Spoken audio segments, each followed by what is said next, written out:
Hi, I'm Minika, an executive recruiter with 13 years of experience placing executives across a range of industries. Thank you so much for subscribing to my channel. I've developed it in order for executives to have access to all the information that they would need to be able to advance their careers. This video is going to be about how to prepare for an interview. In my experience, the best employee doesn't always get the job.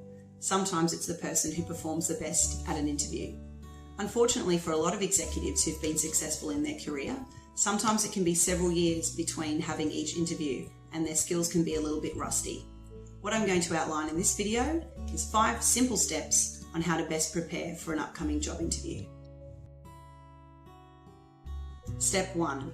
Research is absolutely key. Getting every piece of information you can about the organisation and the role will make you feel more confident when you are preparing for your interview. If there's an annual report, that's something you should read. Make sure you are familiar with the company's visions, its goals, its values, and of course, its financial report. If you're going for a role through a recruiter, make sure you've got a lot of information about why the roles become available, what the culture's like, and what the team is, and most of all, what the challenges will be of the role for the next 12 months. Step 2. Review your experience. This is actually a really powerful thing to do before an interview because it will give you the confidence to be able to cleverly articulate what your key achievements have been to the interviewer without stumbling or having to think of examples on the spot. For each job that you've held for the last 10 years, spend time sitting down and looking through your CV and outlining what the role looked like when you took on the responsibilities and what the key achievements were and the environments that you had to achieve them in.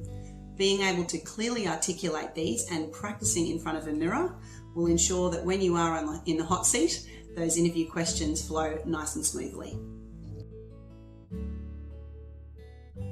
Step 3. This is one of the most important.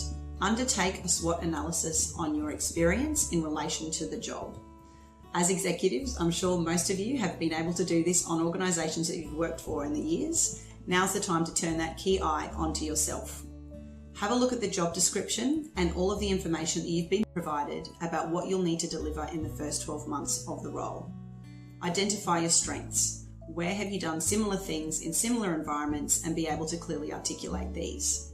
Weaknesses. Are there any areas where you haven't had exposure or where the job will be a stretch for you?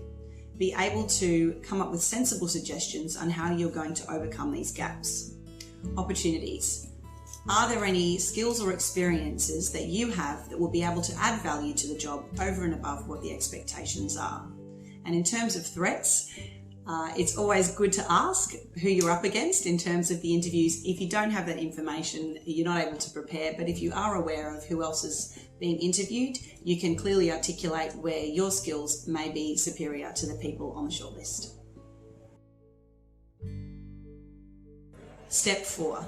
Ensure that you have a good list of questions that you would like to ask about the role. It's important that the interview is a two-way street. If you're going to invest your career in this organisation, you need to have a really good understanding of what the role will involve, what the key challenges will be, and what the future looks like for you. Is the job going to be what you're looking for in terms of job match, what you like to do and what you're good at? Is the culture going to be one that's the right fit for you? What does career progression look like? What will be the challenges with the team? Spending time thinking about what questions you will ask will ensure that when you get to the end of the interview and you walk out, you've got a good understanding whether the job is a fit for you or not.